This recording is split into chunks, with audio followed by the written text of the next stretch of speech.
Good morning student. आज तुम लोग को पढ़ाएंगे पाठ 5 लिंग। इसके पहले हम लोग अभी तक पाठ 4 तक खत्म कर चुके हैं। पाठ 5 लिंग है। तो सबसे पहले लिंग की परिभाषा, शब्द के जिस रूप से उसके स्त्री अथवा पुरुष होने का बोध होता है उसे लिंग कहते हैं। स्त्री मतलब लड़की, पुरुष मतलब लड़का, आदमी पुल्लिंग, औरत स्त्रीलिंग। तो इन सब सारी बातों का बोध हमें कौन कराता है? लिंग। इसलिए इसकी परिभाषा है, शब्द के जिस रूप से स्त्री अथवा पुरुष के होने का बोध होता है उसे लिंग कहते हैं।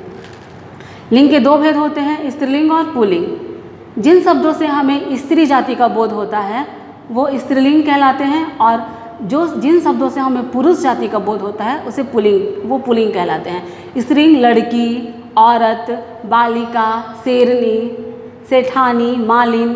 पुल्लिंग हो गया तुमको आदमी, लड़का, मोर, शेर। तो इस तरह से लिंग के 2 भेद होते हैं, स्त्रीलिंग और पुल्लिंग। वैसे शब्द जो हमें लिंग स्त्रीलिंग का स्त्री जाति का बोध कराते हैं स्त्रीलिंग कहलाते हैं, और वैसे शब्द जो हमें पुरुष जाति का बोध कराते हैं वो पुल्लिंग कहलाते हैं। यहाँ दिया हुआ है कुछ सदैव, कुछ शब्द ऐसे होते हैं जो सदैव पुल्लिंग होते हैं, जैसे दिनों के नाम, महीनों के नाम, देशों के नाम, पर्वतों के नाम, पेड़ों के नाम, ग्रहों के नाम, धातुओं के नाम। ये जो हैं ये सदैव पुल्लिंग रूप में ही रहते हैं। और कुछ शब्द ऐसे होते हैं जो हमेशा स्त्रीलिंग रूप में ही रहते हैं, जैसे आहारों के नाम, नदियों के नाम, भाषाओं के नाम और लिपियों के नाम, तिथियों के नाम। ये जो होते हैं वो सदैव हमेशा ही स्त्रीलिंग रूप में रहते हैं। कुछ शब्द हमेशा पुल्लिंग होते हैं, उन्हें नित्य पुल्लिंग कहते हैं, जैसे कछुआ, मगरमच्छ, खरगोश। इस प्रकार के शब्दों को स्त्रीलिंग बनाने के लिए हम उसमें मादा शब्द जोड़ देते हैं। जैसे गरुड़ है तो मादा गरुड़ हो गया, कछुआ है तो मादा कछुआ, क्योंकि वो ये नित्य पुल्लिंग रहते हैं। दूसरा है, कुछ शब्द हमेशा स्त्रीलिंग रूप में रहते हैं, इसलिए जब इन्हें पुल्लिंग बनाना होता है तो उन शब्दों के आगे नर जोड़ दिया जाता है। जैसे मक्खी, गिलहरी। तो इस तरह से मक्खी का पुल्लिंग बनाना होगा तो नर मक्खी हो जाएगा, गिलहरी का पुल्लिंग बनाना होगा तो नर गिलहरी हो जाएगा। तो ऐसे शब्दों के आगे नर जोड़ देते हैं जो नित्य पुल्लिंग होते हैं, नित्य स्त्रीलिंग होते हैं। और नित्य पुल्लिंग शब्दों के आगे मादा जोड़ते हैं, जैसे मगरमच्छ, मादा मगरमच्छ। और कुछ ऐसे शब्द होते हैं जो पुल्लिंग और स्त्रीलिंग दोनों में समान होते हैं, इन्हें उभयलिंग कहते हैं। जैसे कोई भी पद, प्रधानमंत्री, राष्ट्रपति, डॉक्टर, इंजीनियर, जो ऐसे शब्द होते हैं वो उभयलिंग के अंतर्गत आते हैं, जैसे क्योंकि वो पुल्लिंग भी हो सकते हैं, स्त्रीलिंग भी। राष्ट्रपति पुरुष भी हो सकता है, स्त्री भी हो सकता है। तो इस तरह से डॉक्टर स्त्री भी हो सकते हैं, पुरुष भी। तो ये ऐसे जो शब्द होते हैं पद वाले, ये उभयलिंग कहलाते हैं। फिर लिंग बदलने के नियम। लिंग बदलने के लिए कभी कभी अ से समाप्त होने वाले शब्दों में आ जोड़ते हैं, जैसे आदरणीय का आदरणीया हो जाएगा। फिर उसके बाद इका जोड़ते हैं, जैसे नायक का नायिका। फिर शब्द के लास्ट में कभी कभी हम ई जोड़ते हैं, जैसे मामा, मामी, पहाड़, पहाड़ी। फिर शब्द के अंत में नी जोड़कर भी हम स्त्रीलिंग बनाते हैं, जैसे सिंह, सिंहनी, भील, भीलनी। इस तरह से हम अनेक प्रकार के शब्दों का स्त्रीलिंग शब्दों, पुल्लिंग शब्दों का स्त्रीलिंग रूप में निर्माण कर सकते हैं। अब है क्वेश्चन आंसर। क्वेश्चन आंसर में हम केवल एक क्वेश्चन ही करेंगे इस लेसन से।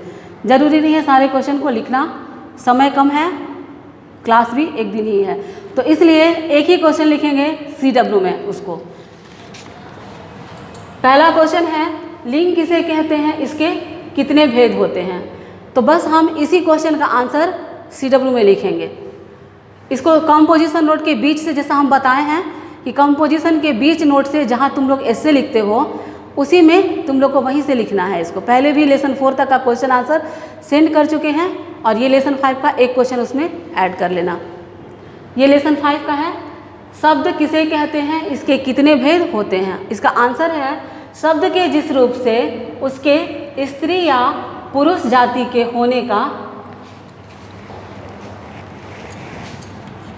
होने का बोध होता है उसे लिंग कहते हैं। इसके 2 भेद होते हैं। अब एक क्वेश्चन आंसर केवल यही है, इसी को लिखना है, बाकी का 2 क्वेश्चन नहीं होगा, उसको ऐसे ही रहने दो।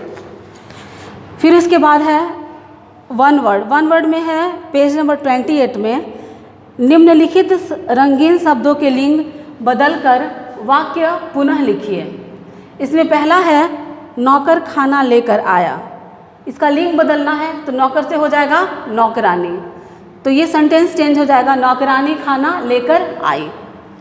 दूसरा क्वेश्चन है सड़क पर ऊंट जा रहा है, तो ऊंट का हम ऊंटनी कर देंगे और इसको बदल देंगे, सड़क पर ऊंटनी जा रही है। थर्ड क्वेश्चन है वह लेखक कहाँ जा रहा है, तो इसमें लेखक को हम लोग लेखिका कर देंगे, वह लेखिका कहाँ जा रही है। फिर है फोर्थ माली पौधे लगा रहा है, इस माली को हम लोग मालिन कर देंगे, मालिन पौधे लगा रही है। तो इस तरह से ये सेकंड क्वेश्चन कंप्लीट हुआ वन वर्ड। फिर पेज नंबर 29 में है निम्नलिखित शब्दों के लिंग लिखो, मतलब ये लिंग कौन सा है, स्त्रीलिंग है कि पुल्लिंग, ये लिखना है। तो पहला दिया हुआ है माननीय, माननीय स्त्रीलिंग है। दूसरा है राष्ट्रपति, राष्ट्रपति अभी पढ़ाए हैं तुम लोग को कि वो स्त्रीलिंग पुल्लिंग दोनों हो सकते हैं, मतलब उभयलिंग, तो यहाँ पर उभयलिंगी होगा, राष्ट्रपति उभयलिंगी। फिर पूज्य, पूज्य पुल्लिंग होगा। फिर चौथा है मालिन, मालिन स्त्रीलिंग होगी। फिर सेठ, सेठ पुल्लिंग होगा। तो ये थर्ड हुआ। फोर्थ है टिक द करेक्ट ऑप्शन, सही विकल्प पर टिक लगाइए। फोर्थ, इसमें पहला है शब्द के जिस रूप से उसके स्त्री या पुरुष जाति के होने का बोध होता है उसे क्या कहते हैं, उसे क्या कहेंगे, लिंग कहेंगे उसको। तो इसका पहला ऑप्शन सही होगा, लिंग। दूसरा है महीनों के नाम सदैव होते हैं, महीनों के नाम सदैव क्या होते हैं, पुल्लिंग होते हैं। तो इसका भी पहला आंसर ही टिक करना है, सही होगा पहला आंसर पुल्लिंग। तीसरा है छिपकली शब्द का लिंग है, छिपकली शब्द का क्या लिंग है, तो छिपकली शब्द नित्य स्त्रीलिंग होता है, तो इसमें दिया हुआ है पुल्लिंग स्त्रीलिंग, इसलिए इसमें से इनमें कोई नहीं, ये आंसर सही होगा। फिर चौथा है खरगोश शब्द का पुल्लिंग, यहाँ पर गलत दिया हुआ है, यहाँ पर होगा खरगोश शब्द का स्त्रीलिंग, क्योंकि खरगोश जो है वो नित्य पुल्लिंग शब्द है, इसलिए इसका पुल्लिंग तो हो ही नहीं सकता है, इसका स्त्रीलिंग ही होगा। तो यहाँ पर तुम लोग पुल्लिंग को काट करके स्त्रीलिंग लिख लेना, तो होगा खरगोश शब्द का स्त्रीलिंग बनाने के लिए प्रयोग करते हैं। पहला आंसर सही होगा मादा, मादा को टिक कर दो। फिर पांचवा है प्रधानमंत्री शब्द क्या है, प्रधानमंत्री क्या होगा, उभयलिंगी, क्योंकि प्रधानमंत्री ना स्त्रीलिंग है ना पुल्लिंग, ये दोनों हो सकता है, तो इस तरह से उभयलिंगी होगा इसका आंसर। तो पांचवा का थर्ड आंसर सही है उभयलिंगी। तो इस तरह व्याकरण का चैप्टर 5 भी कंप्लीट हुआ।